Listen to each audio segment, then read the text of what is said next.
Alors, bonjour Andy. Aujourd'hui, je crois que tu es rouge. Ben, bonjour Frédéric, mais je comprends rien. Maintenant, je te rencontre dans des soirées de vampires. Qu'est-ce que tu fréquentes ce genre d'endroit aussi? Bah oui, je me mets au gothique, tu vois là, je vois que c'est un petit peu vrai sombre, c'est un petit peu tout noyant en fait la lumière là. Alors dis-moi un petit peu, toi qui es le maître de la soirée, Oh, le maître de la soirée. de la cérémonie, Mais c'est beaucoup dire. Un petit peu de ton nouveau club de fans. Bah, tu sais que d'abord, on fête la sortie d'un volume qui s'appelle Médias sociaux et B2B, un mariage d'amour, point d'interrogation, donc on se pose la question, de nos amis Hervé Cabla et François Laurent, donc, et aussi plein de contributeurs dans ce livre, que des pointures. Et donc c'est un événement, c'est une fête, et je suis très fier de ce livre et aussi de cet événement parce que on y rencontre d'abord plein d'auteurs qui correspondent exactement à l'esprit que je voudrais donner à cette collection, c'est-à-dire que des stars ou des pointures, enfin entre guillemets, et aussi des gens qui communiquent entre eux. Et c'est pour ça qu'on a créé, avec Xavier Warnier, donc le fondateur et directeur de Kawa, un club des auteurs qui permet aux auteurs de se rencontrer, d'échanger. Chaque auteur a accès aux livres des autres auteurs. Et aussi, tu vois, à chaque fois qu'il y a un salon, des conférences, donc il y a des débats avec les auteurs qui maintenant se connaissent bien, se renvoient la balle. En termes de promotion aussi, c'est important parce que les auteurs parlent des livres, évidemment des leurs, mais aussi des autres auteurs. Donc il y a une espèce de mayonnaise qui a pris. Et par ailleurs, on a édité une trentaine de bouquins, je crois. Si je compte les contributeurs, il y a peut-être une centaine de personnes. Et donc je pense qu'il y a un effet masse critique.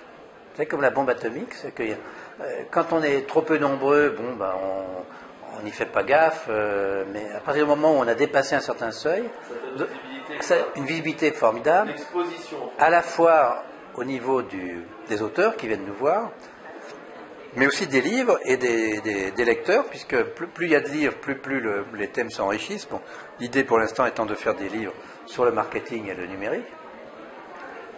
Et donc je suis très, très heureux d'avoir passé le point critique, et maintenant il y a beaucoup d'autres ouvrages qui vont paraître dans les semaines qui viennent. On a battu des records récemment avec des sorties. Une fois, on a sorti un livre en une semaine. Une semaine? Oui, mais enfin avec les nuits qui vont avec. Bon, mais en général, on va très très vite pour sortir les livres, parce que dans le marketing et le digital surtout, ça va très vite. Et si tu perds un mois, déjà c'est presque plus d'actualité. D'accord. Alors, quand tu me dis ça avec le club des auteurs, la visibilité, je me demande en fait si on n'arrive pas à un moment maintenant dans le web où ça s'est professionnalisé, il y a de plus en plus de monde, il y a des entreprises qui créent du contenu. Est-ce que seul sur le web, on peut encore réussir, ou alors il faut se regrouper comme toi, ou comme Nocita avec les collègues blogueurs qui se mettent ensemble sur des plateformes, ou les gens qui créent des blogs à plusieurs? Comment peut-on s'en sortir? Est-ce qu'on est obligé de se regrouper, ou est-ce qu'on peut encore réussir seul? Tu sais, ou bien tu as une idée géniale, et tu deviens le patron de Facebook, de Google, etc. Ou ton idée est bonne, mais il lui faut une certaine ampleur, et l'union fait la force. Et l'oignon fait la soupe. Et l'oignon fait la soupe. Ah, je ne connaissais pas celle-là. Ah. La soupe aux choux, et à l'oignon. Non, mais quand on est plusieurs, c'est toujours plus fort. D'ailleurs, c'est une des qualités de l'Open Café, tu sais, où se réunissent toutes les semaines des marketeurs, des capitalistes, des curieux, des gens qui ont des projets, des développeurs. Et ce côté réunion fait que des projets naissent qui ne seraient pas nés en étant isolés dans sa tour d'ivoire. Donc en fait, ça fait naître la créativité, un petit peu un mélange de personnes, un peu comme les masterminds, parce que moi j'en ai fait partie pendant quelques temps. J'ai encore discuté avec quelques amis qui font partie de mastermind, c'est se regrouper avec des gens qui ont des intérêts communs, mais qui ont parfois des profils différents, un comptable, un développeur, un marketeur, et comme ça, une semaine sur deux, enfin une séance sur deux plutôt, c'est quelqu'un qui passe comme client et les autres sont consultants, et c'est le problème.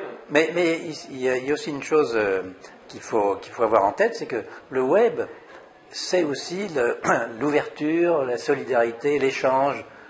Et donc, quand les gens se regroupent pour s'entraider, on est tout à fait dans l'esprit du web. Est-ce qu'on n'est pas un petit peu dans l'ère du collaboratif?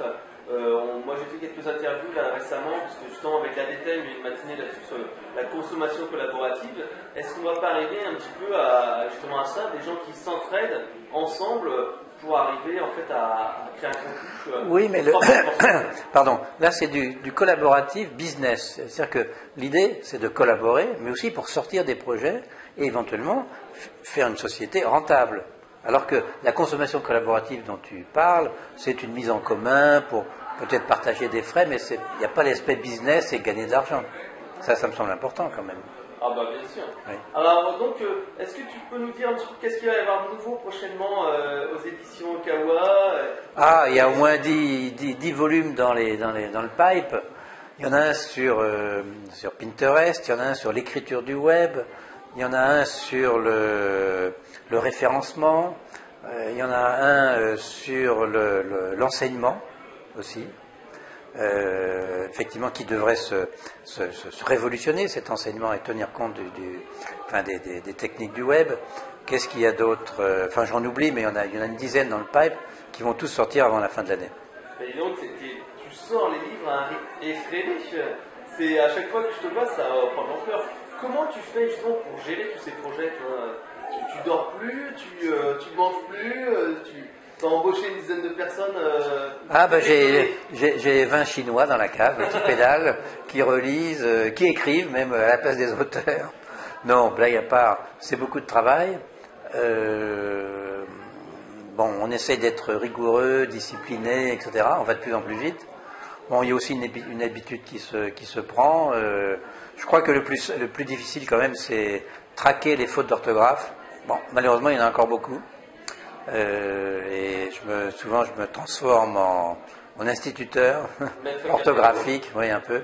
Bon, mais en dehors de ça, c'est passionnant, hein, c'est hallucinant même. C'est hallucinant. Oui, oui. Alors, si on veut savoir plus justement sur tes prochains auteurs, sur la collection, on va sur quel site internet? Le site Kawa, d'ailleurs le site vient de se moderniser, il est merveilleux maintenant. Avant, il y avait une boutique dans une plateforme qui s'appelait Oxatis, qui était pas tout à fait adaptée à Kawa, oui. Et donc maintenant, il y a un site qui s'appelle kawa.fr ou kawa.com, très moderne, formidable, où il y a tous les bouquins, et en plus, chaque fois qu'il y a des manifestations, il y a les photos, des vidéos. Il y a une chaîne vidéo qui vient de se créer avec Éric Ténin qui est derrière la caméra et qui va interviewer tous les auteurs. Donc voilà, non, mais c'est vraiment du boulot de professionnel. Alors donc, c'est quel site internet? Rappelle-moi, dernière fois. Ça s'appelle Édition, je crois, alors comme ça date de cette semaine, c'est kawa.com ou .fr et devant c'est édition-kawa, je crois. Édition-kawa.fr ou com. Voilà. Merci. Je t'en prie, Frédéric, à bientôt. À la prochaine interview.